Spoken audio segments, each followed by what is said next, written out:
Người anh họ 36 tuổi của tôi đã tự mình cố gắng và mua được căn nhà đầu tiên trong đời. Kết quả là vừa nhận nhà xong thì bên ngoài tuyết vẫn rơi, anh ấy đã không chờ nổi mà dọn vào ở luôn. 2 năm trước, khi tôi vừa chuyển vào căn nhà 14 mét vuông, chiếc bàn trong nhà là do anh họ mang tới. Đó vốn là một cánh cửa cũ trong nhà. Sau này qua tay chúng tôi cải tạo, nó trở thành món nội thất lớn đầu tiên trong nhà. Còn bây giờ anh ấy cũng đã có nhà của riêng mình, thật sự rất vui cho anh ấy. Giờ thì đi tham quan nhà mới của anh. Đây là khu vực ăn uống, anh tự lắp một bồn rửa đơn giản, hiện tại đánh răng rửa mặt đều làm ở đây. Tốn 200 tệ lắp một máy nước nóng mini. Cách làm rất đơn giản, là có ngay nước nóng sinh hoạt, lại còn tự điều chỉnh được nhiệt độ. Một chiếc bàn làm việc cũ, đảm nhiệm luôn vai trò bàn ăn và sinh hoạt hàng ngày. Một chiếc lò 6 sóng có thể nấu nướng đơn giản. Bên này là phòng khách. Ha ha, mang từ căn nhà cũ sang một chiếc bàn nhỏ rất xưa. Có lẽ do cụ cố làm ra, tính ra chắc cũng hơn 80 năm rồi, chất lượng vẫn rất tốt. Trước đây đặt trên giường sưởi dùng, giờ làm bàn trà cũng khá ổn. Bên này là một phòng ngủ nhỏ.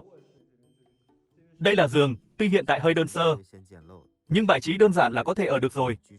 Hơn nữa cũng không lo phô màn đá hát gì cả. Một chiếc ghế nhỏ, tạm làm tủ đầu giường, để một cái nhiệt kế. Nhiệt độ trong phòng hiện khoảng 18 độ. Một chiếc máy sưởi điện nhỏ, là cũng đủ dùng. Cạnh cửa sổ có bàn ghế, chỉ là chưa treo rèm thôi. Cái bàn trà này kính lau khá sạch đấy nhỉ. Kính lau kỹ lắm. Ha ha. Sau này thay thêm một tấm kính là dùng được. Bên kia đặt một tủ quần áo tạm thời. Tủ quần áo cửa đôi kiểu Pháp, cảm giác chứa được rất nhiều, ha ha. Thật sự là rất nhiều. Bên này chắc là nhà vệ sinh. À đúng rồi, đây là bồn cầu tạm thời. Trong suốt quá trình tham quan, anh họ tôi rất vui. Nhưng trong cách giới thiệu tự chào của anh, vẫn ẩn chứa một chút ngượng ngùng. Tôi hỏi anh mong muốn ngôi nhà của mình sẽ thế nào. Anh muốn đổi một cái giường to hơn đặt chỗ kia.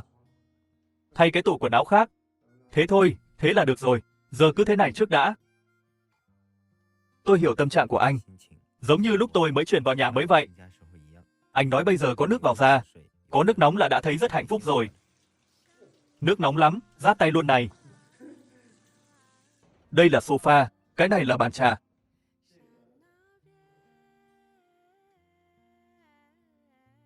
Ông trời chắc sẽ không phụ lòng. Những người sống chăm chỉ, như anh họ tôi, từ tay trắng đến tự lực. 36 tuổi mua được nhà cho chính mình. Thật sự rất đáng để ngưỡng mộ. Mong rằng bạn và tôi đều khổ tận cam lai, ngày càng tốt hơn. Những ngày tới, chúng tôi dự định cải tạo đơn giản nơi này. Từ quê lên, tôi định dùng cách đơn giản nhất để cải tạo phòng ngủ của anh theo phong cách mộc thô, vừa phải khống chế ngân sách, vừa thân thiện môi trường lại có thể ở nhanh. Chỉ là cái nền nhà này nhìn hơi thảm, nhưng không sao cả. Trước tiên dọn dẹp nền nhà sạch sẽ, sau đó chuẩn bị nước và vữa 11 băng tự san phẳng. Dùng máy trộn khuấy đều cho hỗn hợp hòa quyện. Tư thế có hồn ghê chưa? Tròn, mít. Sau đó dùng bàn gạt hỗ trợ, gạt đều lớp vữa cho phẳng. Độ dày tổng thể khoảng 3 mm. Gạt xong để khô tự nhiên 48 tiếng là được. Ngoài ra 2 ổ cắm ở đầu giường. Vị trí không hợp lý lắm, cần vẽ lại đường và đục rãnh. Chuyển lại sát hai bên đầu giường. 2 người làm, một người tưới nước một người đục, có thể tránh bụi bặm bay đầy mặt. Cắt xong thì dùng búa điện đục toàn bộ phần đi dây. Trên dưới tủ đầu giường chừa mỗi bên một điểm, luồn dây và ống ken cho gọn. Chôn vào rãnh vừa cắt xong. Rồi dùng vữa 11 băng chám lại cho phẳng. Đợi khô là xong. Tiếp theo, bọn mình mua được một ít sàn gỗ cũ đã qua sử dụng. Tình trạng này mà lát sàn thì hơi căng, nên mình quyết định cải tạo lần 2, dùng làm tường nền đầu giường. Trước tiên cắt đôi toàn bộ sàn gỗ. Chuẩn bị 3 loại độ dày khác nhau. Chiều dài cũng cắt so lê dài ngắn. Sau đó cắt thêm vài thanh xương gỗ, nhờ máy cân bằng laser, cố định khung tường nền. Rồi lót thêm một lớp ván nền lên khung. Cho tường nền kéo thẳng lên trần. Sau đó bắt đầu cố định các tấm sàn gỗ vừa cắt. Xếp xen kẽ tự nhiên lên tấm nền. Đinh hơi kết hợp gỗ tự nhiên, không cần keo, cũng không lo phô màn đá hát, rất thân thiện môi trường. Cứ thế mất cả buổi chiều. Cuối cùng cũng hoàn thiện xong tường nền. Tiếp theo là thổi hồn bằng dải đèn cáp. Cắt theo độ dài phù hợp tại điểm tiếp xúc đồng. Bóc lớp keo dán trực tiếp vào tường nền. Trong rãnh đã chừa sẵn, đấu nguồn điện áp thấp từ phía dưới. Khi bật sáng, tạo cảm giác thấy ánh sáng mà không thấy đèn. Có thể dùng làm ánh sáng phụ cho phòng ngủ. Ánh sáng vàng cũng làm phòng ấm áp hơn. Tiếp theo, cần xử lý vấn đề tường thô bị bong bụi, chuẩn bị dung dịch liên kết trong suốt, quét đều 2 lớp lên tường để khóa chặt toàn bộ bụi bẩn. Sau đó dùng sơn phủ pan lưu ra thêm mờ, lăn đều 2 lớp toàn bộ bề mặt. Sau khi khô hoàn toàn, sẽ tạo thành một lớp bảo vệ trong suốt, có tác dụng chống nước và chống bẩn. Như vậy không cần lát gạch nữa. Bẩn thì lau nhà cũng không sao, đi chân trần cũng thoải mái. Ngoài ra hệ thống chiếu sáng phòng ngủ, bọn mình định chuyển sang thiết kế không đèn chính, lắp 2 thanh dây đèn nồi ở đầu và cuối giường, mỗi bên một thanh. Sau đó dùng ống thép dẫn dây từ đèn chính nối vào hệ dây đèn. Đèn trên giày có rất nhiều kiểu, trên tủ đầu giường có thể lắp đèn thả. Từng nên lắp thêm một đèn rọi. Chỗ nào thiếu sáng thì chiếu sáng chỗ đó, tính linh hoạt rất cao, hiệu ứng ánh sáng cũng rất đa dạng. Tháo lắp và bảo trì đều rất đơn giản. Tiếp theo thì đồ nội thất có thể vào nhà rồi. Trước đây khi mình chuyển nhà mới, anh họ đã tặng mình tấm cửa gỗ nguyên khối gia truyền để làm thành một chiếc bàn làm việc. Lần này để anh họ có thể vào ở nhanh, bọn mình tặng anh ấy chọn bộ nội thất gỗ tự nhiên. Đầu tiên là tủ quần áo, phần khung bên trong đều làm bằng gỗ đặc, tổng thể dùng ván rồi ghép thẳng, ở giữa còn thêm kết cấu đỡ ngang truyền thống, giúp hạn chế cong vênh và đứt gãy. Các góc cạnh đều được bo tròn, cầm rất mịn tay, cũng tránh va chạm gây thương tích. Công nghệ truyền thống kết hợp dây âm. Cửa trượt đóng mở có giảm chấn, rất có cảm giác cao cấp, không gây tiếng ồn và không chiếm lối đi. Ngoài ra bên cạnh tủ quần áo, bọn mình lắp công tắc đèn bằng gỗ tự nhiên kết hợp đồng, giúp nâng tầm chất lượng không gian. Ổ cắm bên cạnh cũng được thay bằng loại gỗ tự nhiên. Tiếp theo là lắp ráp một chiếc giường gỗ ốc chó nguyên khối. Toàn bộ khung đều là gỗ tự nhiên. Phần hộc giường còn tăng thêm không gian lưu trữ. Đặc biệt là phần đầu giường bọc da thật, cảm giác sờ vào rất mềm và dễ chịu. Kết hợp với gỗ ốc chó nhìn rất có chất. Các chi tiết gỗ đều được vát cạnh và đánh bóng, sờ vào rất trơn mịn, rất hợp với tường nền gỗ và phong cách tổng thể. Ngoài ra bọn mình dùng búa điện khoan tường bên cạnh. Dùng bu lông nở kiểu này, lắp 2 tủ đầu giường treo bằng gỗ tự nhiên. Khi cấp điện thì phía dưới có đèn chiếu sáng, vệ sinh cũng rất dễ dàng. Còn về đèn tường nền, có thể gắn thêm một mô đến đun điều khiển từ xa, cho phép bật tắt đèn không dây. Giống như công tắc bình thường, muốn dán ở đâu cũng được. Tiếp theo, bọn mình cần giải quyết thêm vấn đề riêng tư, lắp một thanh treo rèm dâu mân cho cửa sổ, chọn rèm cùng tông màu để đồng bộ nội thất mềm. Đây, thay cho giường một bộ chăn ga cotton đến linen thoải mái. Đặt thêm thảm nhỏ cạnh giường, giảm cảm giác lạnh lẽo, thêm vài món deco nhỏ để tăng không khí. Cả bộ nội thất này kết hợp đa, cùng tường nền đều là gỗ tự nhiên, kết hợp với vải cotton đến linen và ánh đèn ấm, cảm giác vô cùng ấm cúng. Chỉ là cạnh rèm còn trống một khoảng. Vừa hay đặt thêm một chiếc ghế, khung gỗ tự nhiên kết hợp vải xám ấm. Sinh hoạt, nghỉ ngơi đều rất phù hợp. Đặc biệt kết hợp cây xanh và đèn sàn cũng rất đẹp. Ngoài ra phòng ngủ vẫn còn thiếu một cánh cửa, tạm thời treo một tấm rèm cửa. Đến đây cải tạo phòng ngủ coi như hoàn thành. Theo cách làm này, những khu vực sau có thể vừa ở vừa cải tạo. Phong cách thô hoàn thiện kiểu này không chỉ tiết kiệm tiền mà còn loại bỏ mọi trang trí không cần thiết. Tránh cải tạo quá tay, để vật liệu nguyên bản tự bộc lộ vẻ đẹp vốn có của nó. Đặc biệt khi kết hợp nội thất gỗ tự nhiên hoàn thiện, rất thân thiện môi trường, không cần chờ đợi, cải tạo xong là có thể vào ở ngay. Ngày mai sẽ cải tạo đến phòng khách. Hôm nay bọn mình tiếp tục cải tạo phòng khách cho anh họ. Chỉ một đèn trần thì không đủ chiếu sáng, mình dự định chuyển toàn bộ sang thiết kế không đèn chính, để ánh sáng có chiều sâu hơn. Đầu tiên, chúng ta dùng máy móc quay tốc độ cao, cắt rãnh đèn hợp kim nhôm theo chiều dài phù hợp. Sau đó hãy nhớ nguyên lý mình đã nói, đặt rãnh đèn hợp kim nhôm, chạy một vòng dọc theo xung quanh phòng khách. Nếu không có nguồn điện thì lấy từ vị trí đèn chính ở giữa, sau đó dùng đầu nối cấp điện có thể bẻ góc để nối chúng lại với nhau. Tiếp theo chỉ cần gắn loại đầu đèn bô đến đun này vào là được, là đèn sẽ sáng.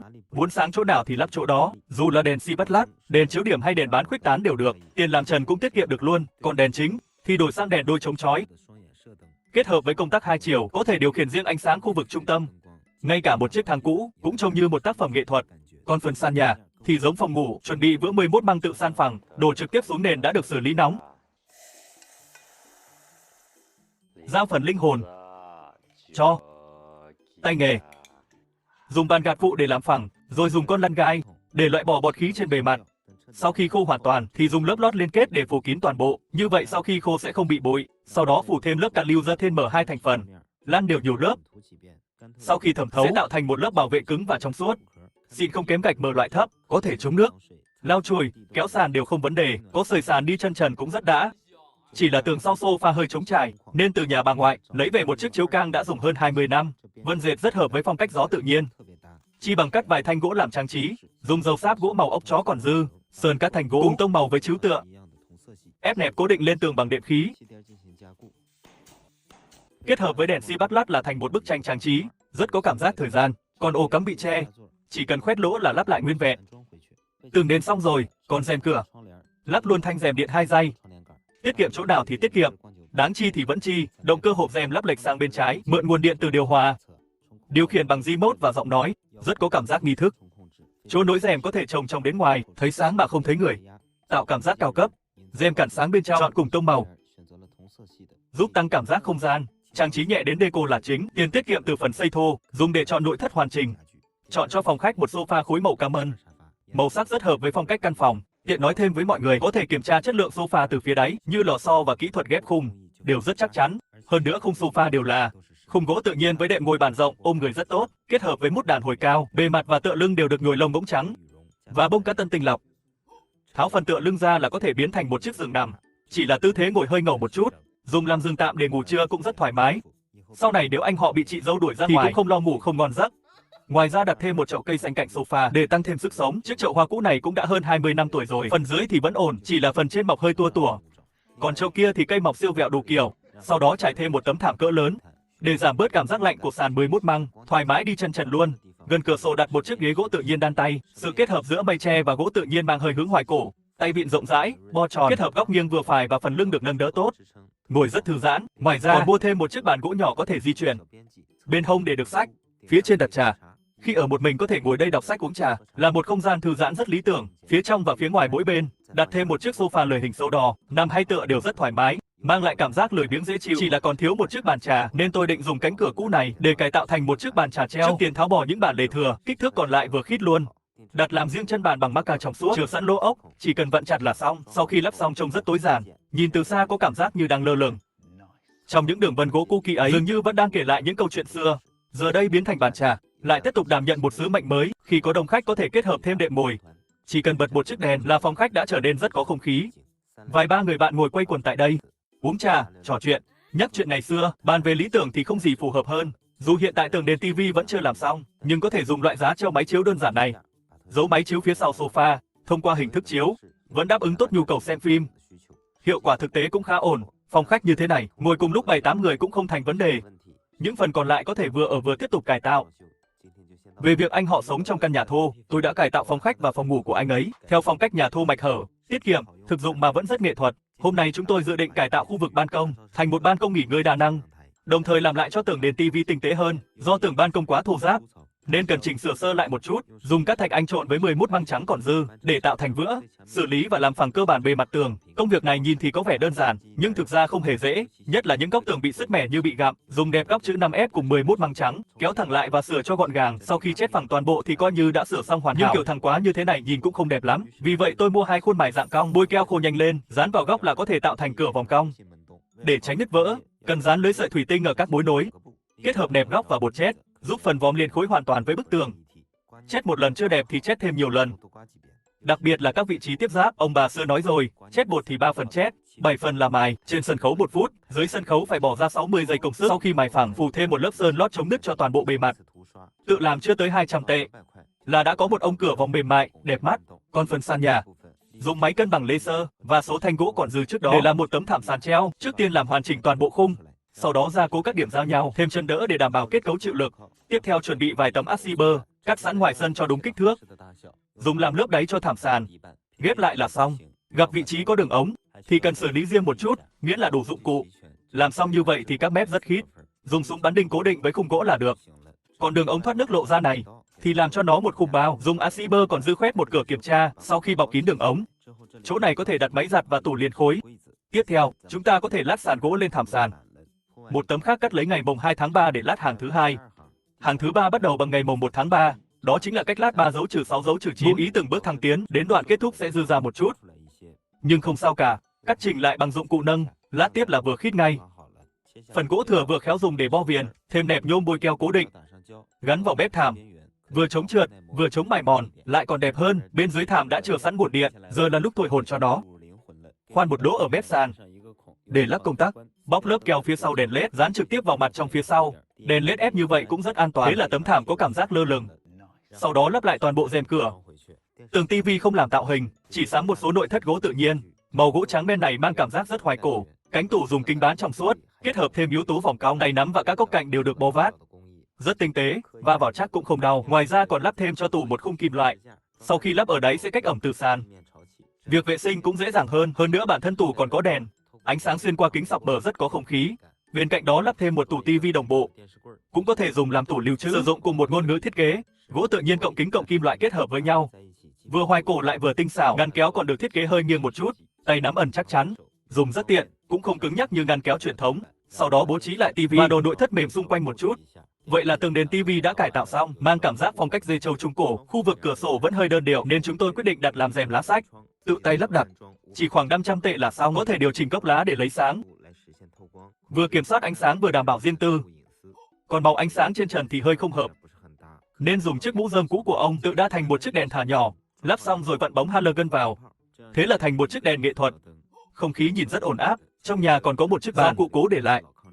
chính tay cụ làm ra. Đến nay đã hơn 80 năm rồi, lớp sơn bề mặt dính dính đã lên nước thời gian. Chỉ cần lau sạch đơn giản, mới thấy lại màu gỗ nguyên bản, phải nói là khá đẹp. Đặc biệt hợp để đặt trên thảm, phối thêm 2 chiếc đệm ngồi bệt. Tranh chữ yêu thích và đồ deco mùi hương. Cuối cùng bày thêm bộ trà, thế là khu này trở thành một góc trà đầy thi vị. Dưới ánh đèn vàng ấm áp, vừa trò chuyện vừa thưởng trà. Thật là thú vị, ngay cả khi chỉ có một mình, cũng có thể ngồi đây ngẩn ngơ suy nghĩ. Thả lòng bản thân, chiếc bàn trà treo tự làm trước đó. Kích thước hơi lớn, vệ sinh cũng không tiện, nhân dịp đổi sang bàn trà gỗ nhỏ hơn. Vân gỗ liễu vừa cổ điển vừa không nặng nề. Các góc bo tròn mềm mại nhưng vẫn có chi tiết. Kích thước này vừa vặn, bên cạnh còn đặt được ghế lười, ngồi rất thư giãn. Xem tivi ở đây sẽ cảm thấy cực kỳ dễ chịu. Có một căn nhà như vậy thì chẳng muốn ra ngoài. Vậy là phần tường nền tivi và cải tạo ban công cơ bản đã xong. Bạn thấy thế nào? Hôm nay đến đây thôi, hẹn gặp lại ở tập sau.